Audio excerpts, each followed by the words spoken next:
Hey, hello. This is for the love of dogs and Breyer horses. I'm Ray May. And I'm Ash. This is Sai, River, Musu, Ace. And we got 3 others running around in here too.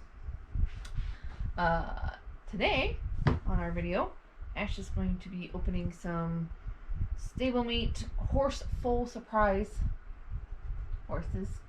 Why did you buy these horses?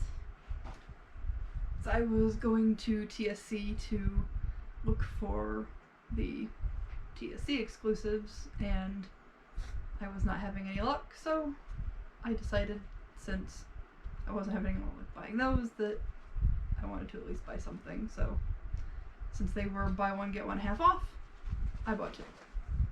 And this is what we call a true addict. You didn't get your fix, you had to get a supplemental fix. I mean, just go with it. I suppose. it could be worse. Alright, so which ones did you get?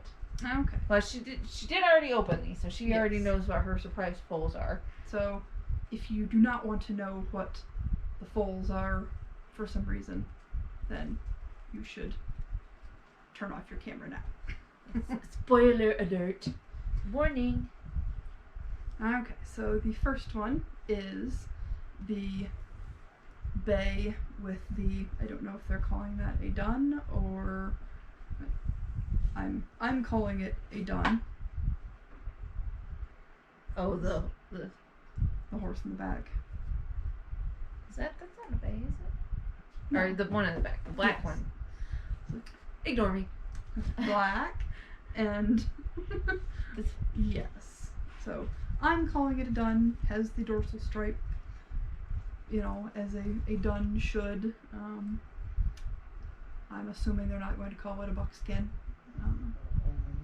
So then their foal is a bay, which I was kind of disappointed about. I thought perhaps they would make it, a dun or something, but bay is something that you could definitely get out of a black and a dun, because duns are essentially bay. So, genetics lesson at work. And then the other one is the dark bay and the palomino, and their foal is also a bay. So I was a little disappointed about that.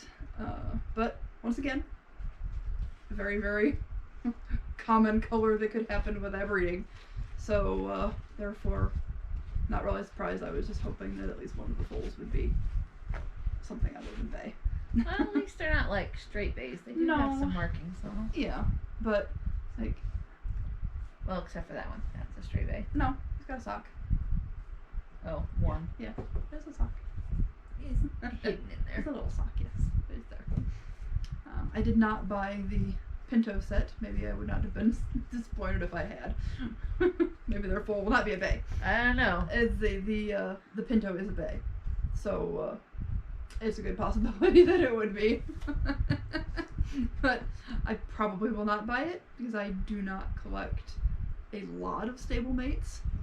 I do have quite a few, but a lot of those were bought when I was still a kid.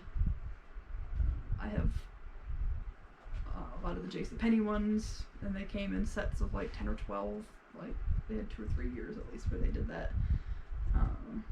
Yeah, I have a lot of like, I don't know if they were like the first set of Stablemates that came out. I think they were the second. I think they call them like first gen and second gen. I'd have to look at it again. Mm-hmm. But I'm pretty sure a lot of mine are like the second gen. Which I thought, I have a lot of first generation ones. Maybe they'll be a little bit more expensive or more rare. Mm-hmm. No, not really. I do have some of the first full surprise sets that they came out with. I have some of them too. You tend to pick intrigued. up the Albarozos when you find them too. The ones in the Albarozo molds. Yeah.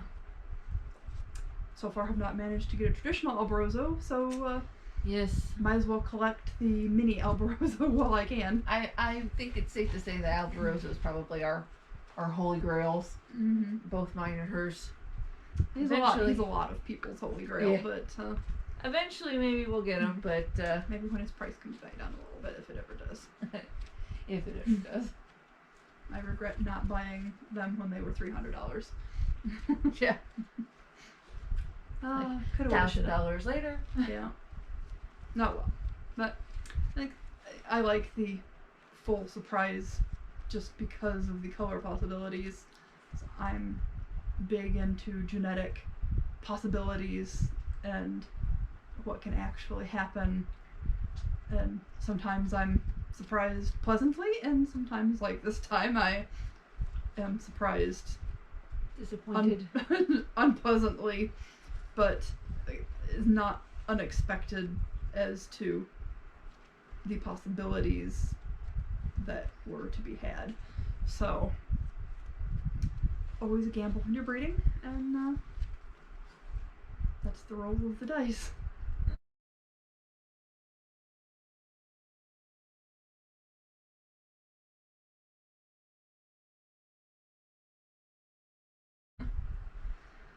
Alright, so I think with this video I'm going to tack on Singe's CGC.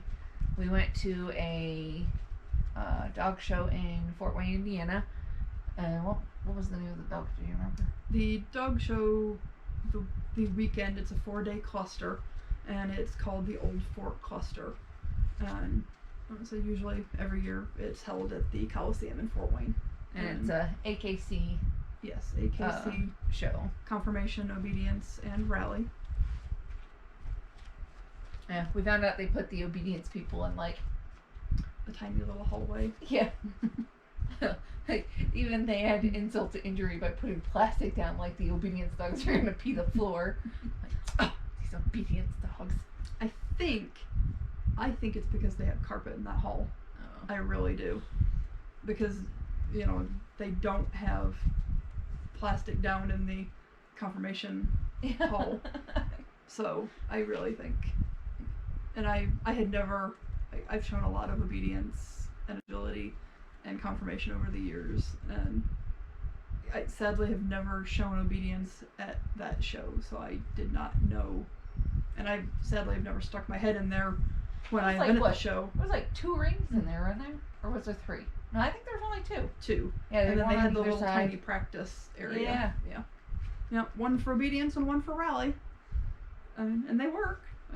They didn't have a lot of entries, I guess. You know, not hundreds of entries to where they needed 6 rings. The dog's bathing area was bigger than that. Yes, it was. But it is a pretty large confirmation show. And so I try to go every year. Sometimes I show. And this year I didn't show, but I took Singe to get her CGC title. And we passed. And so, CGC stands for Canine Good Citizen, for people that don't know. Yes. So she is now a titled Canine Good Citizen. Yep. And what that means is that your dog is essentially what it says, a good citizen, meaning that it can go out in public and be in public places with people, and that it has been tested to be temperamentally sound in those kind of areas, and say that, you know, somebody said that your dog growled at them or bit them and they took you to court, if there was no, you know, photographic proof or video proof or anything like that of your dog actually biting somebody, and you took your Canine Good Citizen title into the court, that has some weight to prove that your dog is in fact temperamentally sound. So it is a good thing to have. Yes.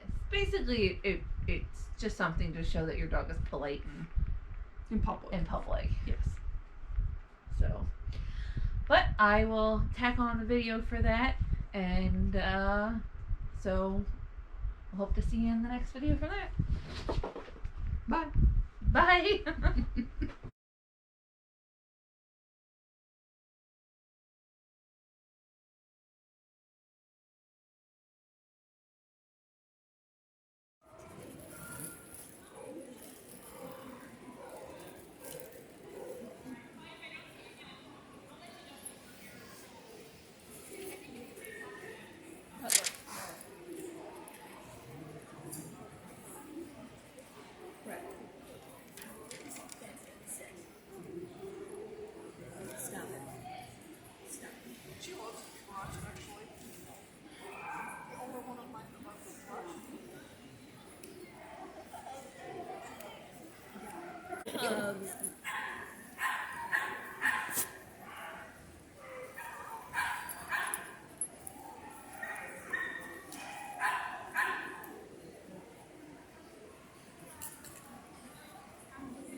No, you don't need to be on my lap.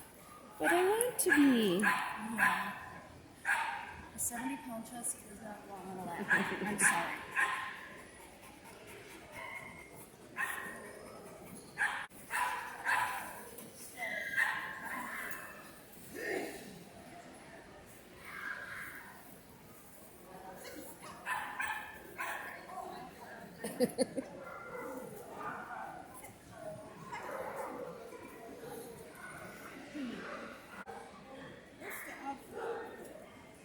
I'm sorry?